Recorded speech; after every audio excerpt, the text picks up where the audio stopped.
প্রথমেই বলি, তোমরা বাড়িতে কে কে নিমকি বানিয়ে খেয়েছো বলো তো? তো আমরা কিন্তু মাঝে মধ্যে প্রায়ই খাওয়া হয় আমাদের। আরে তোমরা ভাবছো দুই রকম কালার কেন? একটা ছিল নর্মাল ময়দা আর একটা একটু শুকনো লঙ্কার গুঁড়ো দিয়ে, যেটা ঝাল ঝাল হবে একটু। তো দেখো আমি কিন্তু বেলা স্টার্ট করে দিয়েছি, আমি বেলছি, বেলে এরকম করে কাটতে হবে। তো তোমাদের যার যার এই মেশিনটা নেই, তোমরা দোকানে গিয়ে বলতে পারো পিৎজা কাটার মেশিন, তো এটা দিয়ে দেবে। তো এটাতে কিন্তু আমরা নিমকি কাটি। তো দেখো এইভাবে কি সুন্দর হচ্ছে।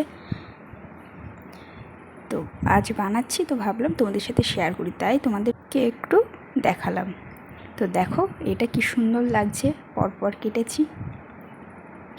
তো এটাতে কালো কালোগুলো কিন্তু কালো জিরে, আর এই দেখো মা কিন্তু ভাজছে।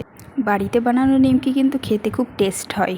তো দেখো এবার আমি ঝাল ময়দাতে বেলবো।